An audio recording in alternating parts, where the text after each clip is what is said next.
Hello guys, welcome back to the channel. और आज हम लोग बात करने जा रहे हैं क्लास 9th के 6 चैप्टर के लाइंस एंड एंगल्स के बारे में। तो क्या हम लोग लाइंस एंड एंगल्स के बारे में पहले से नहीं जानते हैं? बिल्कुल जानते हैं। हम लोग सब जानते हैं कि लाइन क्या होती है, एंगल क्या होता है। बट आज हम लोग थोड़ा डिटेल में जानेंगे कि जब दो लाइनें या तीन लाइन या चार लाइन ऐसे जब आपस में मिलती हैं फिर कैसे कैसे एंगल्स फॉर्म होते हैं, तो उनके बारे में आज हम लोग जानेंगे।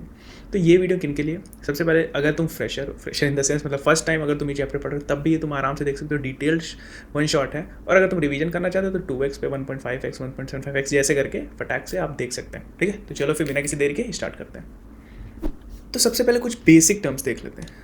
ठीक है, सबसे पहले कुछ बेसिक टर्म्स देखते हैं, जैसे कि क्या है लाइन। लाइन के बारे में क्या जानते हो? हम लोग स्पेसिफिक मतलब लोग जानते तो हर चीज़ है, बट अगर उनसे स्पेसिफिक डिटेल में पूछा जाए तो नहीं बता पाते। तो व्हाट इज़ लाइन? तो लाइन क्या होता है? एक इनफाइनाइट पॉइंट से मिलके, इनफाइनाइट पॉइंट्स में एक उससे बना रहा हूँ जस्ट सिंबल यूज़ करके, इनफाइनाइट पॉइंट से मिलके एक, जब इनफाइनाइट पॉइंट एक साथ साथ लगा दोगे तो जो एक शेप बनेगा उसे हम लोग क्या कहेंगे? लाइन। तो लाइन को हम लोग इस तरह कुछ शो करते हैं। ठीक है, इस तरह शो क्यों करते हैं? इन एरोज का मतलब है कि दीज लाइन्स आर एक्सटेंडेबल, मतलब तुम उनको इनफाइनाइट तक इधर से तुम ले जाके इनफाइनाइट तक ले जा सकते हो और इधर भी तुम इनफाइनाइट तक लेके जा सकते हो। तो लाइन क्या है? एक इनफाइनाइट, ठीक है, पॉइंट्स हैं। ठीक है, तो अब यहाँ पे आता है लाइन सेगमेंट। लाइन और लाइन सेगमेंट में एक बहुत बड़ा डिफरेंस है। बहुत बड़ा डिफरेंस क्या है? लाइन जो होता है वो एक्सटेंडेबल होता है, मतलब उसको तुम एक्सपैंड कर सकते हो। बट लाइन सेगमेंट क्या होता है? ये पार्ट ऑफ अ लाइन होता है। क्या? Part of A line. तो उसको हम लोग ऐसे डिनोट करते हैं, मतलब डिनोट क्या ऐसे बनाते हैं। तो इसका मतलब क्या हुआ? ठीक है, डिनोट तो ऐसे करते हैं। मान लो एक लाइन है ए बी, इसको अगर मैं ए बी बोलूँ तो अगर मुझे बताना है तो मैं ऐसे बनाऊंगा ए बी और उसके ऊपर ऐसे एरो। अब लाइन है तो लाइन ए बी है तो उसको ऐसे डिनोट करेंगे। तो ये डिनोशन का टर्म होता है। तो लाइन में टू टर्मिनेटिंग पॉइंट होंगे। टर्मिनेटिंग मतलब दो पॉइंट्स होंगे, उन्हीं के बीच में लाइन होगी। इसको तुम एक्सटेंड नहीं कर सकते हो। लाइन सेगमेंट एक डेफिनेट लेंथ का होता है। ठीक है, तो एक डेफिनेट लेंथ का होता है। मान लो ये 2 सेंटीमीटर का है तो 2 ही सेंटीमीटर का रहेगा। तो ये दो पॉइंट, यानी किसी भी दो पॉइंट को अगर तुम मिलाओगे तो एक लाइन सेगमेंट बनेगा। लाइन नहीं बनेगी, वो एक लाइन सेगमेंट होगा। वो तुम्हें एक क्लियर होगा। फिर रे क्या होता है? रे में क्या होता है? रे में एक पॉइंट फिक्स होता है और दूसरा पॉइंट जो होता है वो एक्सटेंडेबल होता है, मतलब उसको तुम जहाँ तक ले जाना हो ले जा सकते हो। ठीक है, तो ये रे हो जाता है। Collinear points. कोलीनियर पॉइंट्स क्या होते हैं? अब दो पॉइंट्स तो हमेशा कोलीनियर होते हैं। दो पॉइंट मतलब ये दो पॉइंट नहीं। कोलीनियर का मतलब होता है जब एक ही लाइन के ऊपर कई सारे पॉइंट लाई करें तो उन्हें क्या कहते हैं? Collinear point. तो दो पॉइंट तो हमेशा कोई ना कोई लाइन फॉर्म ही करेंगे, तो वो तो आप हमेशा कोलीनियर होंगे। तो दो लाइनों के लिए, दो पॉइंट्स के लिए हम लोग कोलीनियर वर्ड का यूज़ नहीं करते। हम लोग दो से ज़्यादा यानी 3 4 5 पॉइंट्स के लिए हम लोग कोलीनियर पॉइंट वर्ड यूज़ करते हैं। अब सपोज करो कि यहाँ पे कितने हैं? 3 पॉइंट्स, 1 2 3। अब ये तीन के तीनों पॉइंट जो हैं वो लाई कर रहे हैं कहाँ पे? इस लाइन के ऊपर। तो अगर ये तीनों पॉइंट्स एक लाइन के ऊपर लाई कर रहे हैं तो इन्हें हम लोग कोलीनियर पॉइंट कहेंगे। हो सकता है 4 पॉइंट हो सकते हैं यहाँ पे, 1 2 3 4 5 जितने भी कह रहा हूँ, मतलब एक लाइन के ऊपर अगर कई सारे जितने पॉइंट्स हैं अगर वो मौजूद हैं तो उन सारे पॉइंट्स को हम लोग आपस में क्या कहेंगे? ये लोग कोलीनियर है।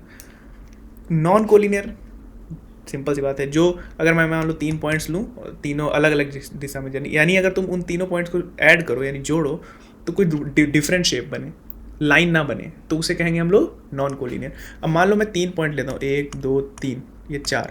अब इनको मैं अगर जोड़ूँ, एक को दूसरे से, दूसरे को तीसरे को, तीसरे से चौथे को, और ये अगर स्ट्रेट लाइन बनाते हैं तो ये क्या है? चारों पॉइंट कोलिनियर है।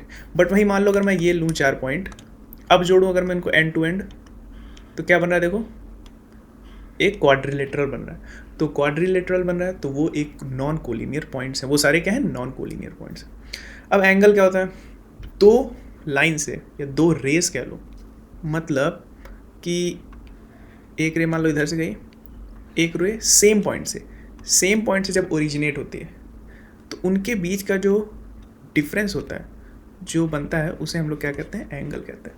Got it? समझ में आया? मतलब एक सिंगल पॉइंट से अगर कोई दो रेज ओरिजिनेट हो रही हैं, जा रही हैं, तो उनके बीच का जो हम लोग डिस्टेंस कह रहे हैं, इसको हम लोग एक डिनोट करते हैं। इसका एक नॉमेनक्लेचर, इसको नाम रखते हैं, उसको क्या बोलते हैं? एंगल बोलते हैं। तो दो लाइन के बीच में भी हो सकता है दो लाइन बना दो तुम, वो भी एक क्या है? एंगल बनेगा। ठीक है, दो अगर लाइन है, ये जैसे दो लाइन है तो इनके बीच में देखो एंगल बन रहा है। तो एंगल मतलब क्या होता है, किन्हीं दो स्ट्रेट लाइन सेगमेंट या रेस के बीच का जो एंगल बनता है उसे हम लोग एंगल बोलते हैं। आर्म्स क्या होती है, आर्म्स मतलब यही होती है एक पॉइंट से ओरिजिनेट हुई, तो ये जो एक रे ये गई इसको पहली आर्म कहेंगे, इसको दूसरी आर्म कहेंगे। इसमें दो आर्म्स हैं, एक और बना रही है, तीन आर्म्स हो गई, ये चार आर्म्स हो गई, इनको आर्म्स कहते हैं। आर्म्स मतलब हाथ कह लो, ठीक है। वर्टेक्स मतलब कॉर्नर किसी भी पॉइंट का, तो इसका वर्टेक्स क्या ये है। उसी से मान लो एक ट्राइंगल बना दूं मैं, मान लो ये एक ट्राइंगल बना दिया मैंने, तो ये क्या है, इसके तीन वर्टेक्स हैं। तो ये सब जनरल चीज़ें ये तो पता ही होंगी, वर्टेक्स। होप सारी बेसिक जो टर्म्स हैं उनका मतलब क्लियर हो गया हो, ये कहीं पूछी नहीं जाएगी, बट तुम लोग को कॉन्सेप्ट क्लियर होना चाहिए कि किस चीज़ को क्या बोलते हैं, ठीक है। आगे बढ़ते हैं। अभी देखते हैं टाइप्स ऑफ एंगल। टाइप्स मतलब कितने टाइप्स के एंगल होते हैं। अब होपफुली तुम लोग ने पहले पढ़ा हो कि सबसे पहले होता है अगर एक एंगल बन रहा है जो कि 90 डिग्री से कम है। 90 डिग्री क्या होगा, यानी ये राइट एंगल होगा, ये राइट एंगल होगा 90, इससे अगर कम एंगल बन रहा है तो इसको हम लोग क्या कहेंगे, एक्यूट एंगल। एक्यूट एंगल कहेंगे, ठीक है। ये हो गया हमारा एक्यूट एंगल। वो कुछ भी हो सकता है, अगर 89 डिग्री भी है, ठीक है, एक 89 डिग्री का भी एंगल बन रहा है तो वो भी क्या है, एक्यूट एंगल। 90 डिग्री से अगर कम है तो उसे एक्यूट एंगल बोलेंगे, सिंपल। फिर क्या आता है, फिर राइट एंगल आ जाता है, सिंपल सी बात है। सेकंड जो 90 डिग्री हो, सिंपल, उसमें तो कुछ इट बट है ही नहीं। जो राइट एंगल 90 डिग्री होता है वो चाहे जैसे बना दो, ये भी क्या है, राइट एंगल ही है, ठीक है, ये भी राइट एंगल है। फिर राइट एंगल हो गया ये। तीसरा क्या आता है, जब 90 डिग्री से बड़ा हो बट क्या हो, 180 डिग्री से छोटा, ठीक है। तो यहाँ पे क्या था, मैं बना देता हूँ, मान लेते हैं इस एंगल को मैं थीटा बोल देता हूँ। तो यहाँ पे थीटा क्या है, वो लेस देन 90 डिग्री है। यहाँ पे थीटा इक्वल्स टू 90 डिग्री है।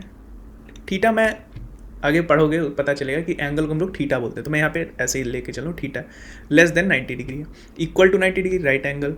फिर जो है तीसरा टर्म आएगा, जब हम लोग एक एंगल बनाएंगे कुछ इस तरह के, तो अगर यहाँ पे थीटा जो है वो लेस देन 180 डिग्री है बट ग्रेटर देन 90 डिग्री है, तो इसको क्या कहेंगे हम लोग, ऑब्ट्यूज एंगल। Obtuse angle. फिर क्या आता है, अब अगर मान लो स्ट्रेट बन गया, मतलब ये एक है और फिर यहाँ से ऐसे बन गया, यानी ये जो एंगल है थीटा जो हो गया 180 डिग्री हो गया, तब क्या बोलेंगे इसको, तो इसको स्ट्रेट एंगल बोल देंगे, स्ट्रेट एंगल, सिंपल। अब अगर मैं इसको और एक्सटेंड कर दूं तो क्या बनेगा, अगर ये 90 डिग्री से बड़ा हो गया, मतलब 180 डिग्री से बड़ा हो गया, इस एंगल को मैं कंसीडर कर रहा हूँ। अब यहाँ पे ध्यान देने वाली बात है, यहाँ पे तुम इसको दो तरीके से देख सकते हो, तुम्हारे दो पर्सपेक्टिव है। या तो तुम ऊपर से ऐसे देखो तो यहाँ पे क्या दिखेगा, इस तरह के देखोगे तो 180 से बड़ा दिखेगा, ठीक है। बट अगर तुम यहाँ से देखो, ये वाला एंगल देखो, तो ये तुम्हें 180 से छोटा दिखेगा, ठीक है। तो अगर तुम इस पॉइंट ऑफ व्यू से देख रहे हो तो ये ऑब्ट्यूज एंगल है, बट अगर तुम इधर से देख रहे हो तो ये क्या कहलाएगा, इसको हम लोग कहेंगे रिफ्लेक्स एंगल, ठीक है, रिफ्लेक्स एंगल बोलेंगे। बात समझे। तो यहाँ पे हमने किस टाइप की चीज़ें पढ़ी, देखो सबसे पहले क्या था, ये एक्यूट एंगल हो गया जो कि लेस देन 90 डिग्री है, फिर इक्वल टू 90 डिग्री हो गया तो राइट एंगल, फिर 90 डिग्री से बड़ा बट 180 से छोटा तो उसे ऑब्ट्यूज कहेंगे। अगर सीधा सीधा लाइन बन रहा है तो स्ट्रेट एंगल। अब 180 से बड़ा जा रहा है, ठीक है, तो उसे रिफ्लेक्स कहेंगे। अब यहाँ पे मैंने जो पॉइंट बताया उसको याद रखना कि तुम किस तरह देख रहे हो। अगर ऐसे करके देख रहे हो, ये एंगल देख रहे हो तो ये रिफ्लेक्स है, बट अगर तुम नीचे से इस एंगल को देख रहे हो तो ये क्या है, ऑब्ट्यूज एंगल। Got it. चलो अब यहाँ पे कुछ टर्म्स हैं जो कि एंगल से रिलेटेड है, ये जानने बहुत ज़रूरी। क्या है, एडजेसेंट एंगल। एडजेसेंट, एडजेसेंट मतलब होता है बगल बगल, जस्ट बगल में होना चाहिए, ठीक है। तो मान लो अगर कोई एक वर्टेक्स से एक रे इधर गई, एक रे इधर गई, अब ये तो एक ही एंगल है, तो मैं एडजेसेंट कैसे कहूँगा कि बगल वाला एंगल कौन सा है। मान लो एक और रे गई, ठीक है। अब जो इसके बगल एंगल होगा, ये वाला एंगल, इसे हम लोग क्या कहेंगे, एडजेसेंट एंगल। क्या कहेंगे, एडजेसेंट। एडजेसेंट जो वर्ड है उसको कहीं भी यूज़ कर सकते हो। बगल वाला पॉइंट है तो एडजेसेंट पॉइंट, बगल वाली लाइन है एडजेसेंट लाइन, बगल वाला एंगल है तो एडजेसेंट एंगल। तो यहाँ पे एडजेसेंट एंगल की बात हो रही है, तो यहाँ पे 2-3 पॉइंट्स याद रखना। क्या पॉइंट्स हैं, सबसे पहला कि जो आर्म्स हैं, जो हमारी आर्म है, ये जो निकले, जो मैंने भी पहले बताया था, वो सेम वर्टेक्स से ओरिजिनेट होने चाहिए, सेम वर्टेक्स से निकलने चाहिए। फिर उनके बीच में, यानी जो दो आर्म्स हैं, यानी जो पहली आर्म और दूसरी आर्म, उनके बीच में एक सिंगल कॉमन आर्म होनी चाहिए, ठीक है, बात समझे। तो ये 2 पॉइंट याद रखना। तो इसके बीच में जो एंगल बनेंगे दोनों वो एडजेसेंट होंगे। अगर तुमसे बोल दिया जाए कि यहाँ पे रेस बना दिया मैंने मान लो खूब सारी, अब इनसे पूछा जाए क्या ये दोनों एंगल एडजेसेंट हैं, तो मैंने तुम्हें 2 पॉइंट बताया। पहला कि सेम पॉइंट से ओरिजिनेट हो रहे हैं। दूसरा क्या बताया, दूसरा बताया कि ये जो 2 रेज है ना, 2 आर्म्स, उनके बीच में एक ही और आर्म होनी चाहिए, लेकिन यहाँ पे कितनी हैं, 2 हैं। तो देखो बीच में खाली स्पेस छूट रहा है, यानी ये दोनों एंगल एडजेसेंट नहीं है। बट लेकिन परंतु किंतु अगर मैं बात करूं इन दोनों एंगल के बारे में, इन दोनों एंगल को अगर मैं देखूं तो क्या ये दोनों एडजेसेंट है, बिल्कुल है। देखो सेम पॉइंट से ओरिजिनेट हो रही दोनों पॉइंट, तीनों रेज, ठीक है। 2 आर्म्स के बीच में सिर्फ एक आर्म है और ये दोनों एंगल को क्या कहेंगे हम लोग, एडजेसेंट। होपफुली तुम लोग को समझ में आ गया होगा, अगल बगल वाले एंगल को एडजेसेंट कहेंगे। लीनियर पेयर, लीनियर पेयर क्या होता है, तो लीनियर पेयर मतलब होता है, इसका मतलब होता है यहाँ पेयर की बात हो रही है, तो पेयर में क्या आता है, पेयर में हमेशा 2 चीज़ें आती हैं, ठीक है। तो यहाँ पे एंगल्स की बात हो रही है, यानी 2 एंगल्स की बात हो रही है। तो अगर कोई लाइन है, ठीक है, उसमें एक लाइन और है, अगर 2 एंगल्स का सम, क्या 2 एंगल का सम अगर 180 डिग्री है तो उसे क्या कहेंगे, लीनियर पेयर। Got it. मान लो ये है 30 डिग्री, ठीक है, और ये है 150 डिग्री, तो ये क्या हो जाएगा, लीनियर पेयर। यानी 2 एडजेसेंट एंगल का सम अगर 180 डिग्री है तो वो क्या होगा, लीनियर पेयर एंगल होगा, ठीक है। ये इतनी सी बात है, बहुत बेसिक सी बात है, समझ जाना। अभी एक चीज़ और पढ़ोगे, एक होगा स्ट्रेट एंगल, कहीं कहीं स्ट्रेट एंगल लगाओगे, ठीक है। तो वहाँ पे क्या होता है कि लीनियर पेयर में हमेशा 2 एंगल आएंगे, लेकिन अगर स्ट्रेट एंगल लगाओगे तो वहाँ पे इनफाइनाइट एंगल्स हो सकते हैं, ठीक है। मान लो यहाँ पे 3-4 एंगल्स हैं, ठीक है, इन सब का सम अगर 180 आ रहा है तो उसे क्या कहेंगे, straight angle, straight line angle. बहुत सारे टर्म यूज़ करेंगे, वो सब बाद में बात होगी, अभी इसको इग्नोर कर देते हैं। ये देखना है लीनियर पेयर ऑफ एंगल्स क्या होगा, जब 2 एडजेसेंट एंगल का सम अगर 180 डिग्री है तो वो लीनियर पेयर होगा। फिर वर्टिकली अपोजिट एंगल, यानी 2 लाइनें हैं जो आपस में इंटरसेक्ट कर रही हैं, उनके अपोजिट साइड जो एंगल बनेंगे वो होंगे VOA, ठीक है, वर्टिकली अपोजिट एंगल्स, ठीक है। तो वर्टिकली अपोजिट देखो यही दोनों बन रहे हैं, यानी वर्टेक्स है, वर्टेक्स के एक तरफ ये गया, एक तरफ ये गया, एक तरफ ये गया, एक तरफ ये गया, तो ये वर्टिकली अपोजिट एंगल जो होते हैं उन्हें क्या कहेंगे हम लोग, वर्टिकली अपोजिट एंगल। वर्टिकली मतलब क्या है, वर्टिकली मतलब एक डायरेक्शन में, मान लो वर्टिकल मतलब क्या होता है, हम लोग वर्टिकल तो ऐसे पढ़ते हैं और हॉरिजॉन्टल मान लो ऐसे, ठीक है। तो यहाँ पे वर्टिकली मतलब है कि अगर एक मैं ऐसे करके एक्स बनाया तो ये जो ऊपर वाला एंगल है और ये जो नीचे वाला एंगल है ये वर्टिकली है कि नहीं, मतलब एकदम स्ट्रेट है ना कि नहीं, ऊपर नीचे। अब ये वाले क्या है, ये हॉरिजॉन्टली हैं, ठीक है, लेकिन ये वर्टिकली हैं, तो इन दोनों एंगल को हम लोग वर्टिकली अपोजिट एंगल करते हैं और ये हमेशा क्या होंगे, इक्वल होंगे, ठीक है। वर्टिकली अपोजिट एंगल हमेशा इक्वल होंगे। अब यहाँ बात ही जब स्ट्रेट लाइन होती है, तो जब 2 स्ट्रेट लाइन इंटरसेक्ट करती है तो वहाँ वर्टिकली अपोजिट एंगल हमेशा इक्वल होते हैं। अब यहाँ पे बात ये आ जाती है कि क्या इनको हम हॉरिजॉन्टली अपोजिट बोलेंगे, नहीं नहीं, सिर्फ यही नाम है वर्टिकली अपोजिट एंगल। चाहे जैसा एंगल हो, अगर 2 आपस में इंटरसेक्ट करें, वो चाहे ऐसे कर रहे हो चाहे ऐसे कर रहे हो, जो अपोजिट एंगल है उनको वर्टिकली अपोजिट एंगल बोलेंगे, बात खत्म, ठीक है। होपफुली तुम्हें ये बात समझ में आ गई होगी। अब यहाँ पे एक और है कॉम्प्लीमेंट्री एंगल। कॉम्प्लीमेंट्री एंगल मतलब होता है जब 2 एंगल्स का सम 90 डिग्री होगा, ठीक है। मान लो एक एक्स है एंगल, एक वाई है, दोनों का सम अगर 90 डिग्री है तो उसे क्या कहेंगे, कॉम्प्लीमेंट्री एंगल। यानी मान लो ये एक एंगल है, ये कुछ ऐसा बन गया, ठीक है। तो यहाँ पे इसका और इसका सम अगर 90 डिग्री आ रहा है टोटल, तो इसे क्या कहेंगे, यानी अगर ये टोटल 90 डिग्री है तो ये क्या हो जाएगा, इन दोनों को क्या कहेंगे, इन दोनों एंगल्स को कॉम्प्लीमेंट्री एंगल कहेंगे। अब यहाँ पे ऐसे क्वेश्चन बन जाते हैं कि मान लो गिवन है ये 60 डिग्री है और ये x दिया है। अब बोला जा रहा है कि x और 60 डिग्री के हैं, आपस में कॉम्प्लीमेंट्री एंगल है, तो x की वैल्यू निकालो। तो हमने पढ़ा है कि x प्लस 60 जो हो जाएगा वो 90 डिग्री के बराबर हो जाएगा, तो x की वैल्यू 30 आ जाएगी। तो ऐसे करके क्वेश्चन आ जाते हैं। तो कॉम्प्लीमेंट्री समझ गया, अगर 2 एंगल का सम क्या है 90 डिग्री है तो कॉम्प्लीमेंट्री है। सिमिलरली अगर 2 एंगल का सम 180 है तो उसे सप्लीमेंट्री एंगल कहेंगे। क्या कहेंगे, सप्लीमेंट्री एंगल। ये सिमिलर कुछ लीनियर पेयर की तरह ही है बट थोड़ा अलग है, सेम बट डिफरेंट, ठीक है। 2 एंगल का सम अगर 180 है तो उसे क्या कहेंगे, सप्लीमेंट्री एंगल, ठीक है। तो होपफुली तुम्हें ये सारे टर्म क्लियर हो जाएंगे या हो गए होंगे। तो अभी आगे देखते हैं। अब यहाँ पे देखते हैं intersecting and non intersecting lines. तो इंटरसेक्टिंग लाइंस क्या होती हैं, सिंपल सी बात है कि 2 लाइन अगर आपस में इंटरसेक्ट कर रही हैं तो वो इंटरसेक्टिंग लाइंस है। ठीक है। तो ये हो गई हमारी intersecting line. Non intersecting line, अगर दो पैरेलल लाइंस हैं तो वो नॉन इंटरसेक्टिंग लाइंस हैं। तो जितने भी हम लोग एंगल्स या जो भी पढ़ेंगे वो हमेशा इंटरसेक्टिंग लाइंस के पढ़ेंगे, क्योंकि इन्हीं दोनों के बीच में एंगल्स बन सकते हैं। जैसे देखो वर्टिकली अपोजिट, या फिर देखो ये दोनों क्या है, एडजेसेंट एंगल्स हैं। साथ ही में बोल सकते हैं ये दोनों लीनियर पेयर भी फॉर्म कर रहे हैं। ठीक है, तो हमेशा क्या करेंगे, इंटरसेक्टिंग के लिए हम लोग बात करेंगे। नॉन इंटरसेक्टिंग में कुछ ऐसा है ही नहीं जिसके बारे में हम लोग बात कर सकते हैं। इसमें बस एक बहुत अच्छी चीज़ होती है कि जो नॉन इंटरसेक्टिंग लाइंस होती हैं वो हमेशा सेम डिस्टेंस पे होती है। क्या, सेम डिस्टेंस पे होती है। मतलब तुम जहाँ से भी लेंथ नापोगे, ये लेंथ जो होगी ना, ये लेंथ ये हमेशा सेम होगी। मान लो 2 सेंटीमीटर, तो यहाँ भी 2 सेंटीमीटर होगी, यहाँ भी 2 सेंटीमीटर। ये कभी भी आपस में आगे जाके मिलेंगे नहीं, यानी ये इंटरसेक्ट नहीं करेंगे, तो ये कभी एंगल नहीं फॉर्म करते हैं। ठीक है, तो अभी आगे देखते हैं। अब यदि इंटरसेक्टिंग लाइंस के कॉन्सेप्ट से ही हमारा ट्रांसवर्जल निकल के आता है। अब ट्रांसवर्जल क्या होता है, मान लो 2 लाइंस है, ठीक है, कैसी भी लाइंस है, ठीक है, 2 लाइंस है। अब इनको जो है कोई एक तीसरी लाइन इंटरसेक्ट कर रही है। ठीक है, तीसरी लाइन कहीं से भी इंटरसेक्ट कर रही है, तो ये जो लाइन हो जाएगी ना, ये क्या कहलाएगी हमारी, इसको कहेंगे ट्रांसवर्जल। ठीक है, इसको ट्रांसवर्जल कहेंगे। ये ट्रांसवर्जल लाइन है। ठीक है, तो मान लो ये L है, ये M है, तो ये N हो गई मान लो। तो ये तीनों लाइन क्या है, इंटरसेक्टिंग है आपस में। इसको भी देखोगे तो ये आगे जाके कहीं ना कहीं जाके इंटरसेक्ट कर सकती है, पैरेलल नहीं है। ठीक है, तो ये ट्रांसवर्जल लाइन है। अब ये जो कॉन्सेप्ट है ना, यहाँ पे कई सारे टर्म्स आते हैं। क्या, बहुत सारे टर्म्स आते हैं जिनको हम लोग बात करते हैं, फ्यूचर में भी, अभी भी करेंगे और आगे यूज़ भी आएगा। जैसे कि इसको क्या कहेंगे, ये तो हो गया हम लोग का वर्टिकली अपोजिट एंगल, समझे, ये हो गया वर्टिकली अपोजिट एंगल जो हम लोग जानते हैं।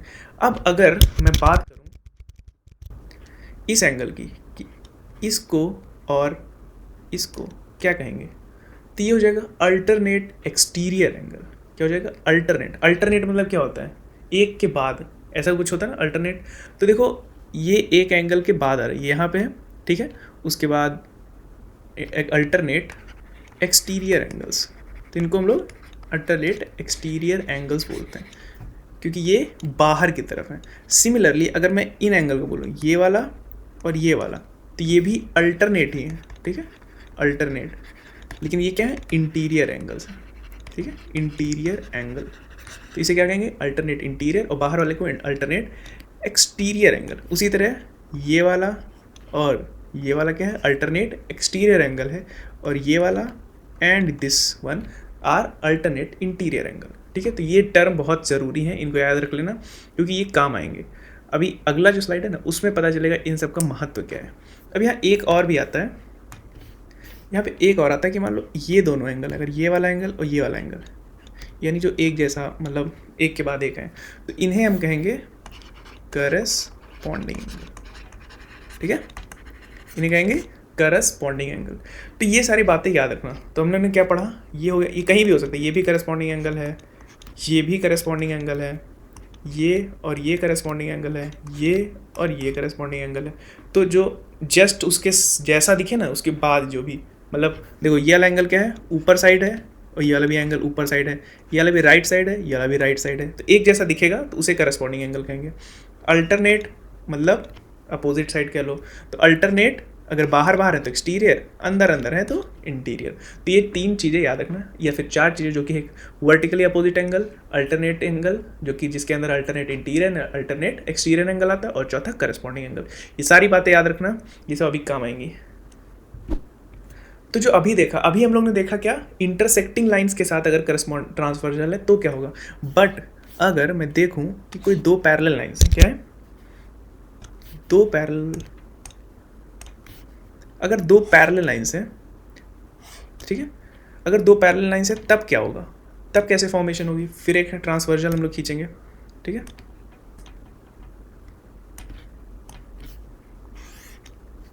ये हम लोग ने ट्रांसवर्जल खींच दिया।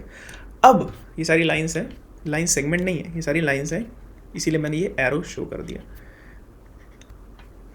ये एक ट्रांसवर्जल है, ठीक है, जो कि जानना बहुत ज़रूरी है, और ये दोनों क्या है, पैरेलल लाइंस है, पैरेलल लाइंस।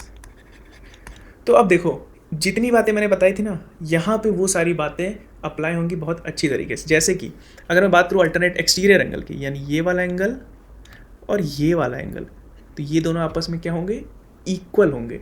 यानी मैंने जितनी चीज़ें वहाँ पे बताई थी वो दोनों वो सारी आपस में क्या होंगे, हमेशा इक्वल होंगे in case of parallel line and transversal. यानी एक ट्रांसवर्जल अगर पैरेलल लाइंस के बीच में जा रही है तो अल्टरनेट एक्सटीरियर एंगल आपस में बराबर होगा, अल्टरनेट इंटीरियर एंगल आपस में बराबर होगा, साथ ही साथ करस्पॉन्डिंग एंगल, ये दोनों जो है करस्पॉन्डिंग एंगल ये भी बराबर होंगे। ठीक है, वो चाहे जहाँ का ले लो, मान लो ये वाला मैं करस्पॉन्डिंग एंगल लूँ तो भी इक्वल होगा, और ये वाला मैं अगर अल्टरनेट एक्सटीरियर एंगल लूँ तो भी बराबर होंगे। यानी आपस में, जस्ट रिमेंबर यहाँ पे ये बातें याद रखना कि जो करस्पॉन्डिंग है ना, करस्पॉन्डिंग वाले आपस में इक्वल होंगे, ठीक है, अल्टरनेट वाले आपस में इक्वल होंगे। यानी तुम ये नहीं कह सकते कि अल्टरनेट इंटीरियर एंगल, इंटीरियर है angle is equal to corresponding angle, ये मत कह देना। यानी ये एंगल आपस में नहीं इक्वल है कि सबके सब इक्वल है आपस में, लेकिन यहाँ पे थोड़ा सा दिमाग में जोड़ डालो और हल्का समझो कि जो करस्पॉन्डिंग एंगल्स हैं वो आपस में इक्वल है, अल्टरनेट एक्सटीरियर एंगल वो आपस में इक्वल है, अल्टरनेट इंटीरियर एंगल वो आपस में इक्वल है, वर्टिकली अपोजिट एंगल वो आपस में इक्वल है। जैसे कि ये वाला अल्टरनेट इंटीरियर और ये वाला अल्टरनेट इंटीरियर आपस में इक्वल है, ये वाला अल्टरनेट इंटीरियर और ये वाला अल्टरनेट इंटीरियर आपस में इक्वल है। मतलब तुम इस वाले को इसके बराबर नहीं कह सकते हो, और जो कि तुम्हें दिख भी रहा है। ध्यान से देखो, अगर तुम देखो यहाँ पे तो तुम्हें दिख रहा है कि ये जो ये वाला एंगल है ये क्या है, ये एक्यूट एंगल है, वहीं ये वाला देखो ऑब्ट्यूज एंगल है, तो आपस में इक्वल हो ही नहीं सकता। तभी जब क्वेश्चंस देखेंगे तो उसमें समझ में आएगा कि कैसे ये चीज़ अप्लाई होती है। तो ये सारे केसेस याद रखना, क्या करस्पॉन्डिंग एंगल्स आपस में इक्वल होगा, अल्टरनेट इंटीरियर और अल्टरनेट एक्सटीरियर आपस में इक्वल होंगे, करस्पॉन्डिंग वाले आपस में इक्वल होंगे। अब यहाँ एक और बात जाननी जरूरी कि जो ये वाले एंगल होते हैं ना, जो अंदर वाले, ठीक है, इन्हें कहेंगे हम लोग को इंटीरियर एंगल। ठीक है, रुको, इस एंगल को और इस एंगल को हम लोग कहेंगे को इंटीरियर एंगल, और इनका जो सम होता है, अगर मान लो इसको x मान लो, इसको y मान लो, तो इन दोनों का सम हमेशा 180 डिग्री होगा। इधर भी दोनों अलग अलग होंगे, मान लो इनको a मान लो, इसको b मान लो, तो दोनों का जो सम है वो 180 डिग्री होगा। ये बात गांठ बांध के रख लेना, ये भी बहुत जगह यूज़ आ जाता है। यानी अगर दे रखा है कि a की वैल्यू मान लो 100 है या फिर मान लो 70 डिग्री दे रखी है, तो b का एंगल बताओ, तो कैसे निकालोगे, a plus B equals to 180 होता है, a तुम्हें 70 दे रखा है तो b कितना हो जाएगा, जल्दी बताओ, b हो जाएगा 110 डिग्री। तो ये बातें याद रखना, ठीक है, ये सारी बातें याद रखना। चलो अभी आगे देखते हैं।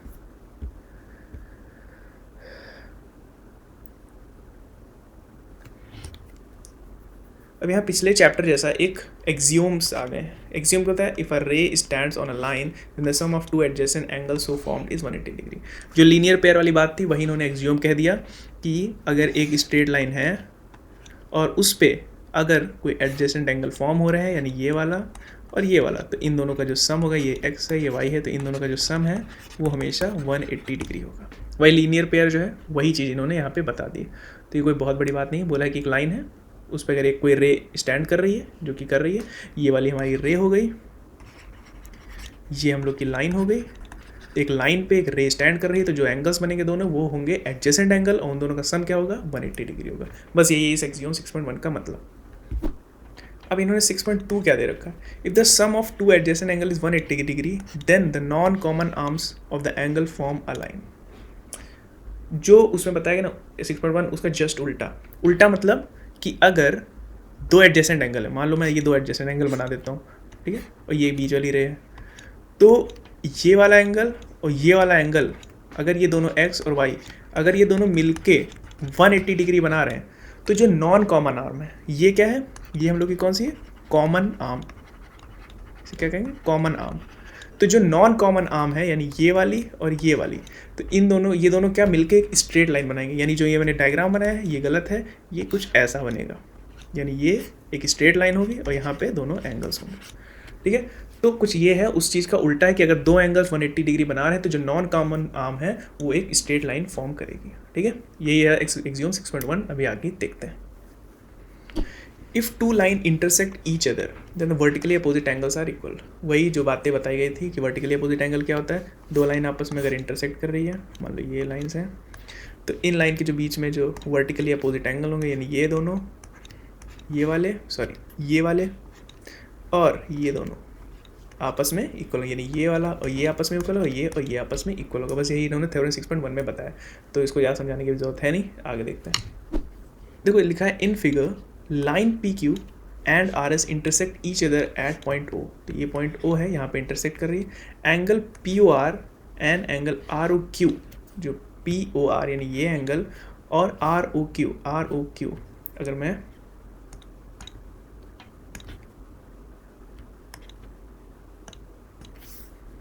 ये यहाँ लिख दूँ आर ओ क्यू यानी ये एंगल, इन दोनों के जो एंगल का रेशियो है 5:7 दिया है, तो बोला फाइंड ऑल द एंगल, सारे एंगल निकाल के दिखाओ। क्लियर है बात?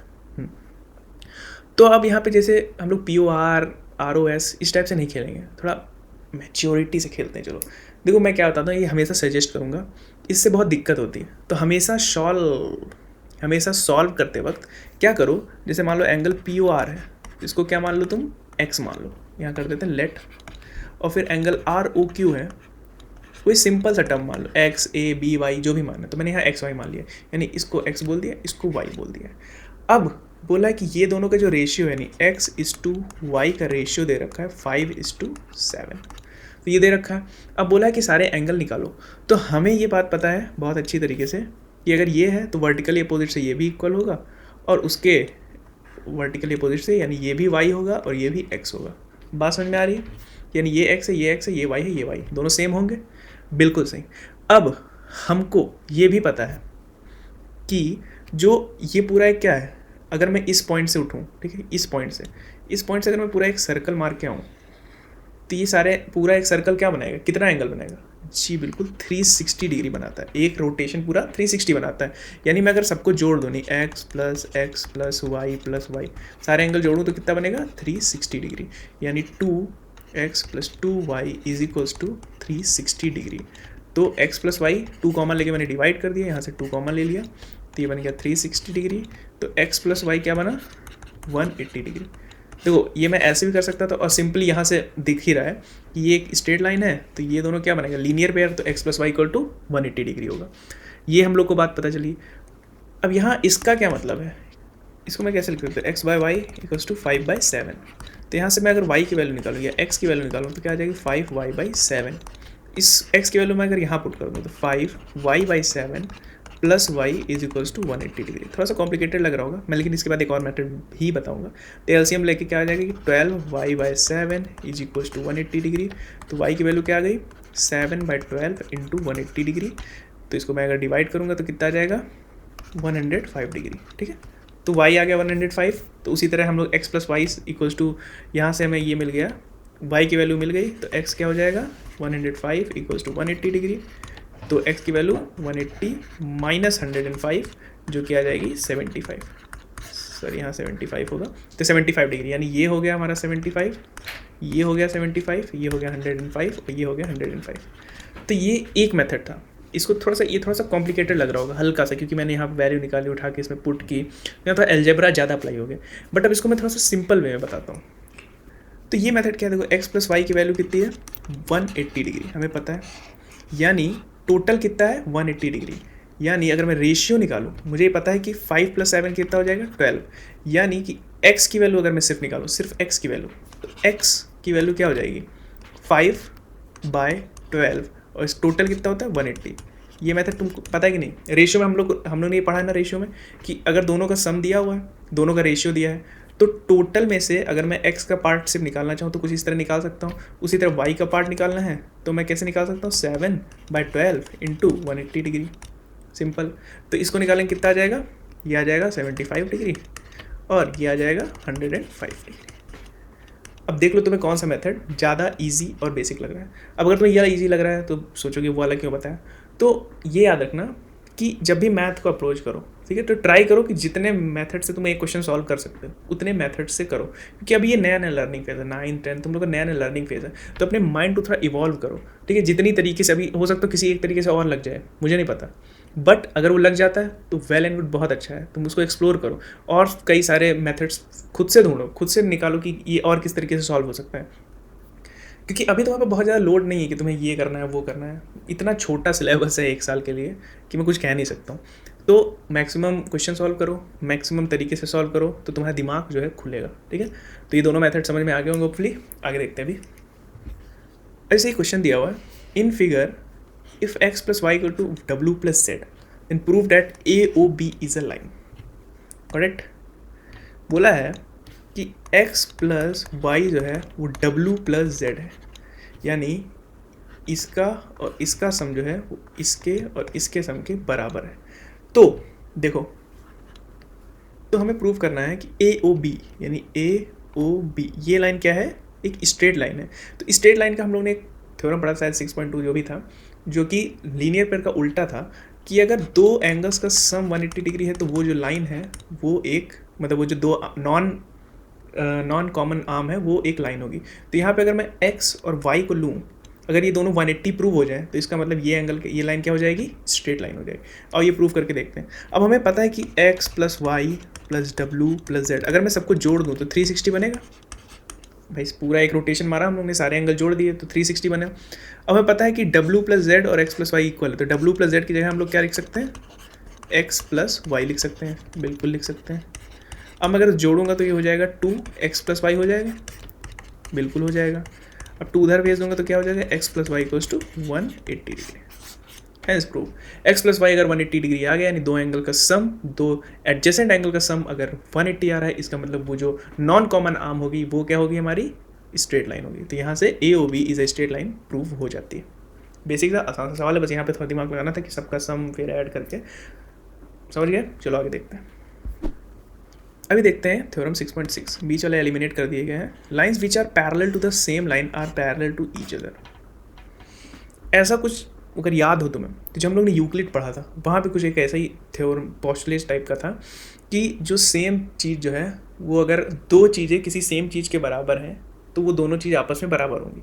यही चीज़ यहाँ भी बताई गई है कि अगर line which are parallel to the same line are parallel to each other, मान लो एक 3 लाइन बना देता हूँ मैं, 1 2 3। अब ये मैंने 3 लाइन बना दी। अब तीनों लाइन जो है, अब मैं अगर बोलूँ कि जो L है ये M है और ये N है, अगर मैं बोलूँ कि L is parallel to M and N is parallel to M, यानी ये लाइन जो है वो इसके पैरेलल है और ये लाइन इसके पैरेलल है, तो क्या L will be parallel to N, क्या ये हो सकता है, क्या ये सही है? यही ये थ्योरम बता रहा है। सिंपल सी बात है, लेट अस सपोज कि ये पेन है, ठीक है, इसके पैरेलल मेरी ये फिंगर है। अब इसी पेन के पैरेलल मेरी ये दूसरी फिंगर है, तो क्या अगर मैं इन दोनों फिंगर को देखूं तो क्या आपस में पैरेलल होंगे? बिल्कुल होंगे। सिंपल सी बात है, जैसा कि हम लोग ने उस एक्सियोम में पढ़ा था कि अगर कोई सेम चीज़ के बराबर दो चीज़ें दिख रही हैं तो वो दोनों आपस में बराबर होंगी। तो यही चीज़ यहाँ भी है, अगर L पैरेलल टू M है और M पैरेलल टू N है तो L will be parallel to N। यही बात थ्योरम 6.6 बता रही है, तो इसको भी याद रखना, सिंपल सी छोटी सी बात है। देखो अभी ये सवाल है, लिखा है AB is parallel to CD, यानी ये लाइन और ये लाइन CD जो है वो पैरेलल है, and CD is parallel to EF, CD जो है वो पैरेलल टू EF है। तो यहाँ से ये बात क्लियर हो जाती है कि यहाँ से सीधे सीधे लिख लेते हैं हम लोग कंक्लूजन में कि AB जो है वो पैरेलल होगी EF के। अब ये तीनों चीज़ पता चल गई, AB parallel to CD, CD parallel to EF and AB parallel to EF। Also EA, यानी ये लाइन जो जा रही है यहाँ से, जो ये लाइन जा रही है ये क्या है यहाँ पे 90 डिग्री, यानी ये परपेंडिकुलर, और एंगल BEF यानी ये वाला एंगल हमें दे रखा है कितना, 55 डिग्री। अब बोला है find the value of x, y and z। तो x, y, z की वैल्यू हमें फाइंड करनी है, हमें सिर्फ एक या शायद दो एंगल दे रखे हैं, एक तो ये वाला और एक ये वाला। अब यहाँ से एक चीज़ सोचो, मैंने क्या बताई थी, पहला एक चीज़ दिमाग में लगाते हैं कि AB और EF पैरेलल है, गॉट इट। और मैंने क्या बताया था कि अगर मैं ये दो पैरेलल लाइंस बनाऊँ और इसके बीच में अगर एक ट्रांसवर्जल खींच दूँ तो जो ये एंगल होता है और ये एंगल होता है वो आपस में क्या होता है, इन दोनों का सम कितना होता है, 180 डिग्री। अगर ये x है ये y है तो इन दोनों का सम कितना होगा, 180, ये मैंने बताया था। तो अगर मैं मान लूँ इस पूरे को, ये जो पूरा एंगल है ये कितना हो गया, मान लेते हैं CEF, मान लेते हैं CEF। तो एंगल CEF प्लस एंगल ये जो ये बना CAB बट ये वाला एंगल और ये वाला एंगल दोनों कितना होगा, दोनों पैरेलल लाइन के बीच में है तो इनका सम कितना होगा, 180 डिग्री होगा, सिंपल। अब हमें पता है CAB 90 डिग्री दे रखा है, तो CAB 90 डिग्री दे रखा है तो एंगल CEF हमें निकल आएगा, वो भी कितना हो जाएगा, CEF भी कितना आ जाएगा 90 डिग्री। ठीक है, ये भी 90 डिग्री क्लियर, देखने से ही पता चल रहा है, बट अगर तुमको कोई बोले कि डिराइव करके बताओ कि है कि नहीं, तो ऐसे निकाल दो सिंपल। तो ये अगर 90 डिग्री है तो हमें पता है कि एंगल CEF जो है वो क्या है, Z प्लस 55 डिग्री है कि नहीं है, समझ रहे हो कि नहीं। ये जो एंगल है ये Z प्लस ये वाला एंगल मिलके बना है, तो यहाँ से हम लोग क्या निकाल सकते हैं, CEF हमें 90 डिग्री दे रखा है, Z हमें 55 मतलब Z प्लस 55 है, तो Z की वैल्यू यहाँ से कितनी आ गई 35 डिग्री। ठीक है, तो Z हमें मिल गया 35, तो पहली वैल्यू हमें मिल चुकी है। अब निकालना है Y कैसे निकलेगा सोचो। तो Y निकालने के लिए हम लोग बहुत सारे, देखो यहाँ पे कई सारी चीज़ें अप्लाई हो सकती हैं, बहुत सारे दिमाग अप्लाई हो सकता है। तो मैं यहाँ पे ऐसे एक चीज़ देख सकता हूँ कि अगर मैं ये वाला एंगल निकाल लूँ तो लीनियर पेयर से ये वाला एंगल निकाल सकता हूँ, और मुझे पता है कि अगर ये एंगल ये पैरेलल है इसके, ये पैरेलल है इसके, तो अगर ये 90 है तो करस्पॉन्डिंग एंगल से ये भी 90 हो गया, खत्म बात यहीं पे। तो मुझे ये पता है, Z पता है, तो क्या मैं ये एंगल नहीं निकाल लूँगा, बिल्कुल निकाल लेते हैं। तो हो गया, मैं लिख नहीं रहा हूँ, मेंशन नहीं कर रहा हूँ। अगर मान लो इसको A मान लेता हूँ तो A प्लस Z प्लस इसको मान लेता हूँ B, तो A plus Z plus B क्या हो जाएगा, एक ट्राइंगल बना रहा है ये पूरा, ये ट्राइंगल बना रहा है, तो 180 हो गया। A की वैल्यू कितनी है 90, Z पता है हमें कितना है 35, और B कितना है नहीं पता, निकालना है हमें, तो हो गया 180। तो B की वैल्यू कितनी आ गई 180 माइनस 125, जो कि कितना हो गया सिंपली 55 हो गया ना। तो B की वैल्यू अगर 55 यानी ये B है, इसकी वैल्यू अगर मुझे 55 मिल गई, तो हमें पता है 180 से अगर मैं माइनस कर दूँ, रुको होपफुली तुम्हें इधर वाला सब क्लियर होगा, तो मैं इधर वाला हटा देता हूँ। अब देखो, अब हमें पता है कि B वाला एंगल प्लस जो Y एंगल है वो लीनियर पेयर है, 180 बना रहा है। B हमें पता है 55 है, ठीक है, Y हमें पता है 180 डिग्री। तो Y कितना आ गया सिंपली यहाँ से 130/25, ठीक है, 125 आ गया। ठीक है, तो Y निकला है 125। अब देख रहे हो कि जो AB है वो पैरेलल टू CD है, तो यानी ये दोनों पैरेलल हैं, तो जो X है वो इक्वल होगा Y के, क्यों, करस्पॉन्डिंग। ये सब बातें याद आती हैं। ठीक है, तो करस्पॉन्डिंग एंगल से ये X और Y बराबर हो गया, यानी X की भी वैल्यू कितनी हो गई 125 डिग्री। होपफुली सारी बातें क्लियर हैं। अब जैसे मैंने ये झमेला किया ना, ये वाला ट्राइंगल वाला, ये ना भी करता तो चलता, कैसे, देखो हमें पता है ये 55 डिग्री है, ठीक है, और रुको मैं इधर हटाता हूँ पहले ये सब। देखो यहाँ पे अगर मैं देखूँ ये वाला और ये दोनों लाइन पैरेलल है, ये एक ट्रांसवर्जल टाइप जा रही है, तो जो ये एंगल होगा और ये एंगल ये आपस में क्या है, अल्टरनेट इंटीरियर एंगल से इक्वल हो जाएंगे, ये भी लगा सकते हो। तो ये डायरेक्टली हमें 55 मिल गया। वो मैंने जो इतना बड़ा झमेला किया ये, तो ये नहीं करने की जरूरत थी, डायरेक्ट हमें ये एंगल 55 मिल गया, लीनियर पेयर से मैंने निकाल लिया, ये 125 हो गया, सिंपल बात खत्म। फिर जब हमें ये मिल गया तो करस्पॉन्डिंग एंगल से ये भी इक्वल हो गया। तो होपफुली इसमें बस खाली 4 ही वही चीज़ें लगती हैं, क्या, vertically opposite angle, alternate interior, alternate exterior, corresponding angle, और कभी कभी जैसे यहाँ पे हम लोग ने 90 निकालने के लिए वो यूज़ कर लिया था, कोई इंटीरियर एंगल का सम 180 डिग्री होता है। बस यही सारी बातें यूज़ होकर ये पूरा चैप्टर खत्म हो जाएगा। ठीक है, अभी आगे देखते हैं। अब जैसे एक क्वेश्चन और है कि AB पैरेलल टू CD, यानी ये AB पैरेलल टू CD है, एंगल APQ यानी ये वाला एंगल हमें दे रखा है 50 डिग्री, ठीक है, एंगल PRD ये दे रखा है 127। अब X और Y निकालना है हमें, तो कैसे निकाल सकते हैं सोचो।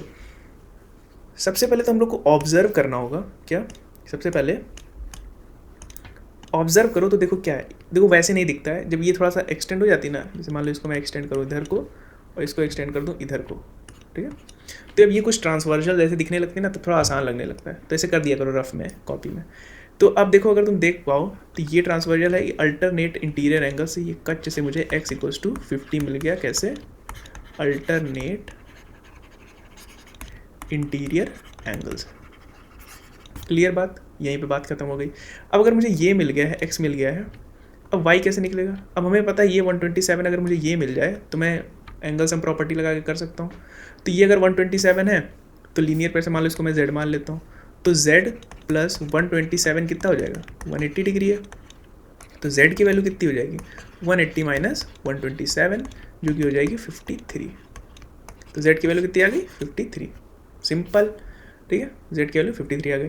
अब z पता है मुझे, x पता है, y तो निकल ही आएगा, हमें पता है x plus Y plus z कितना होगा 180 डिग्री होगा। x की वैल्यू कितनी है 50 निकल के आई है, y हमें निकालना है, z हमें 53 पता है, तो ये हो गया 180। अब क्या हो गया, y इक्वल्स टू 180 माइनस 103, तो इसकी वैल्यू कितनी आ गई, सिंपली 77, तो y की वैल्यू आ गई, वो आ गई 77 डिग्री। क्लियर, बस यही था। देखो इसमें भी क्या अप्लाई हुआ, वही अल्टरनेट इंटीरियर एंगल, फिर वही लीनियर पेयर, और एंगल सम प्रॉपर्टी जानते हो कि इस ट्राइंगल के अंदर का एंगल का सम कितना होता है, 180 डिग्री होता है। होपफुली तुम लोग को ये सारी चीज़ें क्लियर हो गई होंगी। देखो इसी के साथ ये प्यारा सा चैप्टर लाइन्स एंड एंगल खत्म होता है। अब मैं एग्जांपल दे देता हूँ, इसी में एग्जांपल्स दे के बात समझ में आ जाती कहाँ कहाँ अप्लाई होता है। अब इसके लिए अगर क्वेश्चंस मैं बिल्कुल ज़रूर लाऊंगा इसमें, तो please stay connected with the channel. तो हर वीडियो के एंड में मैं मैथ्स की यही बोलता हूँ कि ये लेक्चर देख लिया आराम से 1.5x जैसे भी देखा हो तुमने, कवर हो गया, एनसीईआरटी एक बार लगा लो, उसके बाद कोई भी रेफरेंस बुक उठा के सॉल्व कर लो, और फिर नेक्स्ट वीडियो के बाद चाहे वेट करो, चाहे शायद पढ़ी हो, देख लेना। ठीक है, तब तक के लिए good bye and happy learning.